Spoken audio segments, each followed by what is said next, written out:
Hey guys, welcome to today's video. So today we're going to be talking about 3 signs that your second name is Superwoman. Okay, so first things first, if this is your first time stopping by my channel or your first time watching a video of mine, thank you for stopping by. My name is Aby and I am a feminine life coach. I'm also a content creator, as you can see, as well as a professional model. So if any of that interests you, then you are in the right spot. Now to today's video. So what is it with the Superwoman and why is Aby picking on her today? Okay, so let me be clear. There's nothing wrong with being a Superwoman. If you enjoy being a hero and things like that, there's nothing wrong. There's just nothing wrong with that. Okay. However, however, for women like me, we're okay being women. I feel like that word is enough. You don't need to add anything extra. You don't need to garnish the word. The name woman speaks for itself, and we love that. Okay. And I think one of the biggest things that really triggered me and tends to trigger a lot of women who are in masculine or who wear or are in masculine overdriven energy is that the connotation of superwoman makes the woman feel like she has to continue to perform to meet certain standards. Like, I think womanhood is enough. We don't need to add more. That's just my opinion. Okay. And I'm going to speak specifically for me. I remember when I would hear, women saying, "Oh, you're such a superwoman. I don't know how you do it. Like, how do you do all of this? Oh, like, you're just a superwoman." Like, there's nothing wrong with what the lady's saying, but it used to make me feel triggered because of who were saying it, as well as the process that it was taking me to carry this title. I didn't want the title. I certainly didn't enjoy the process of getting it, and I didn't want to continue. And the second thing was because it was coming from a woman that was enjoying her life and she had some things that I admired in her. So of course that would trigger anybody who is in that position, but more so a masculine woman or masculine overdriven woman. And I started to kind of dial back. Like, when did women start liking being called a superwoman? What does it entail to be a superwoman? For me, when I think about that word, it's like saving everybody. It's like being there for everybody, kind of like Superman, right? The way Superman works, right? But for a woman's perspective, it's I don't no, thank you. I don't want to save everybody. I don't think that's my mandate. I have a specific mandate that I've been given on earth, and I'm doing it now. But certain tasks are not for me and are not designated for me. I don't have to be anyone's superhero. I'm good being me. And that takes off the pressure of always wanting to perform, wanting to always be the leader all the time, wanting to always be on top. Like, it's so much pressure. Now, there are certain people that enjoy all of that. Again, if you do enjoy being the superwoman, doing it all, the do-it-all woman, that's great. That works for you, and that's good. I'm speaking to women that don't, women that are drained by that title, women that feel that that title is a trap. It's a trap that you have to continue forced to get yourself out of it. When you try to get out of it, then comes somebody calling you and saying, "Oh, superwoman, come back here." Right? There's so many women that don't want that title.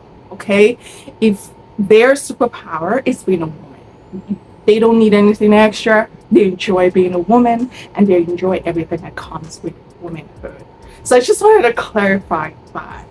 So if you're in that state where you don't want to be a superwoman, you don't want to be everyone's superhero and saving the world all the time. Okay, you can have cases where you can save the world. That's okay. That's just delicious intellectual queen coming up. That's fine. But if you don't want to be a do-it-all the time, then one of the very first things that I'm going to have to tell you, I'm sorry if you don't want to hear this, but there's no way around it. You're going to have to start learning how to be a feminine woman. Like, I think back now, and the amount of effort and energy that I put into wearing that masculine mask, if I had put it into my life right now, oh my gosh, like the amount of beautiful things that I would have been able to achieve. But anyway, that's the past. The past. There's no need going back into the past. But the key thing there is that I'm glad that I've been able to see and understand and accept the fact that being a woman is enough. You don't need to add Superwoman in there if it entails labor and things like that. No, thank you. Okay? Being a woman is enough.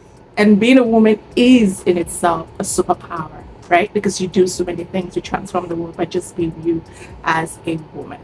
So you're going to have to embrace your femininity, and you're going to have to learn to pull your energy back and be able to utilize it in a way that you want to. It's going to require you to be able to take a step back and truly get to a point where you can select what you want to give your energy to and whether you want to be called a superwoman or not. And if this is your first time hearing the word femininity, what does it all mean? Okay, so femininity simply means your womanhood, right? So dictionary version says a set of behaviors and attributes that has been designated for women and girls. AB says it's your womanhood and how you choose to express it in a healthy format, right? And so you're going to have to start learning the basic concepts of femininity, like learning how to receive help, learning how to ask for help, learning how to lean back, learning how to appreciate things when people do things for you so that they can continue to do more. Learning emotional intelligence so that you don't have emotional outbursts that causes you to engage in behaviors that destroy your femininity. It's different tenets that you're going to have to learn to embody. I teach this in my coaching programs, that is then going to program your nervous system to a point where you're comfortable just being a woman. And when the time comes for you to use your masculine energy, you're able to utilize it in a way that it is potent, it's appreciated, and it does magic. Because you're able to now balance out your energy and function as a woman that you have been designed to function. So, I'm going to ask you again, before you leave this video, I'm going to ask you, do you want to be a superwoman? And are you a superwoman?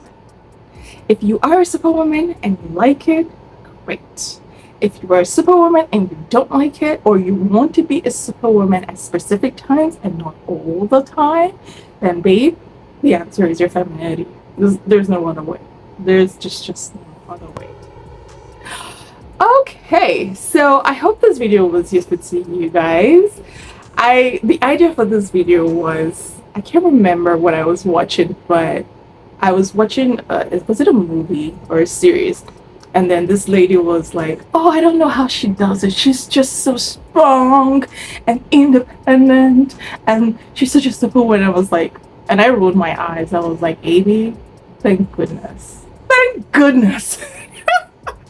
And if you find that people are actually telling you that you're a superwoman, that's a sign that you were running on masculine overdriven energy. By the way, I forgot to mention that. You may not know if you're a superwoman, but if people are actually telling you that, girl, that's your sign right there. That's your sign. So now you're going to have to take the steps, especially if you don't like it, take the steps to pull back into your feminine energy and learn how to balance out your feminine and your masculine energy to give you that beautiful beautiful, united front that you are. Other than that, I will see you guys in my next video. Bye.